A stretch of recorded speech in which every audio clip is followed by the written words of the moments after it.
જય હિન્દ 112 પોલીસ હેલ્પલાઇનમાંથી વાત કરું છું. ભારતનો એકમાત્ર નેશનલ ઇમરજન્સી નંબર જે પોલીસ, ફાયર, એમ્બ્યુલન્સ, મહિલા અને બાળ સુરક્ષા જેવી તમામ સેવાઓને એક સાથે જોડે છે. આ app ERSS emergency response support system હેઠળ કાર્યરત છે, જેમાં એક કોલ કે એક ક્લિકથી તમારી માહિતી અને લોકેશન સીધી કંટ્રોલ રૂમ સુધી પહોંચે છે અને તરત જ નજીકની પોલીસ, એમ્બ્યુલન્સ અથવા ફાયર ટીમને મોકલવામાં આવે છે. 2 દિવસ પહેલા અમારા ઘરમાં બહુ ઝઘડો થયો હતો. પરિસ્થિતિ સાવ હાથથી બહાર નીકળી ગઈ હતી ને હું ડરી ગઈ હતી. આ મોબાઈલમાં 112 ઇન્ડિયા એપ્લિકેશન છે. એ ઝડપથી SOSનું બટન દબાવી દીધું. તરત જ મને 112 હેલ્પલાઇનમાંથી ફોન આવી ગયો. હું નવા નરોડા રહું છું.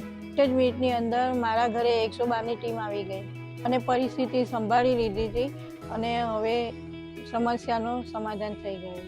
મારી ફ્રેન્ડ નડિયાદ રહે છે. એ 3 દિવસથી મિસિંગ હતી. રાત્રે 11:30 વાગે એની મમ્મીનો કોલ મારા પર આવ્યો કે હવે શું કરવું જોઈએ. એ બહુ પેનિક હતા. તો મેં તરત 112 ઇન્ડિયા એપની હેલ્પ લીધી. જ્યાં સુધી 112ની ટીમ મારા સુધી ન પહોંચી ત્યાં સુધી કન્ટિન્યુઅસ એ લોકો મારા સંપર્કમાં રહ્યા હતા. એ લોકોએ બધી ઇન્ફોર્મેશન મારી પાસેથી લઈ લગભગ 1.5 કલાકમાં મારી ફ્રેન્ડને શોધી કાઢી. આ એપનો ઉપયોગ કરવો પણ ખૂબ સરળ છે.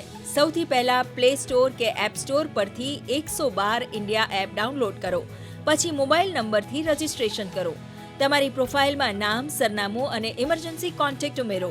ત્યારબાદ જ્યારે પણ જરૂર પડે ત્યારે માત્ર એક SOS બટન દબાવતા જ તમારી લોકેશન અને માહિતી સીધી કંટ્રોલ રૂમ સુધી પહોંચી જાય છે.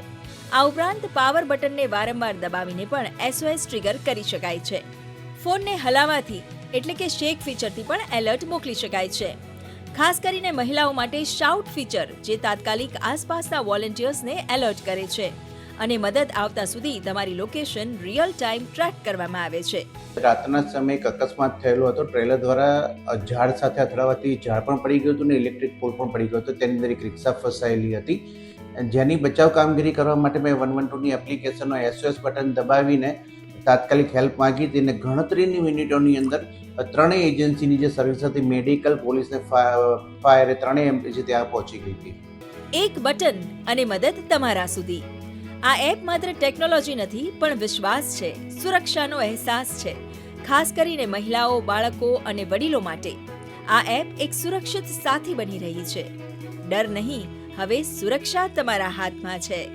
112 જનરક્ષક એપ્લિકેશનની અંદર અત્યારે હાલ બધા જ પ્રકારની જે ઇમરજન્સી સેવાઓ છે, medical, police, fire, disaster, woman safety અને ચાઇલ્ડ સેફટી, તો આ બધા માટે એક જ માત્ર નંબર 112 ડાયલ કરી શકાય છે. આ નંબર ડાયલ કરવા ઉપરાંત ગવર્મેન્ટ ઓફ ઇન્ડિયાની 112 મોબાઈલ એપ્લિકેશન છે જે iOS અને એન્ડ્રોઈડ બંને પ્લેટફોર્મ પર ઉપલબ્ધ છે અને એના ઉપયોગના કારણે વધારે સચોટ રીતે આપણે કોઈપણ બનાવની માહિતી, એના સ્થળની માહિતી વગેરે સીધા જ અમારા કંટ્રોલ એન્ડ કમાન્ડ સેન્ટર સાથે કનેક્ટ થઈ શકીએ છીએ અને ઝડપથી મદદ પણ મેળવી શકાય છે. આ તમામ પ્રકારની હેલ્પલાઇનનું ઇન્ટિગ્રેશન કરીને તમે એક રાજ્યમાંથી બીજા રાજ્યમાં પણ જો પ્રવાસ કરતા હોય તો આ એપ્લિકેશન સિમલેસલી બધા જ રાજ્યોમાં કામ કરે છે. ડિજિટલ ઇન્ડિયાના યુગમાં સુરક્ષા હવે તમારી આંગળીના ટેરવે છે. 112 ઇન્ડિયા એપ માત્ર એક એપ નથી પરંતુ એક વિશ્વાસ છે. ગુડ ન્યૂઝ ગુજરાત માટે અમદાવાદથી ક્ષમા કામદારનો રિપોર્ટ.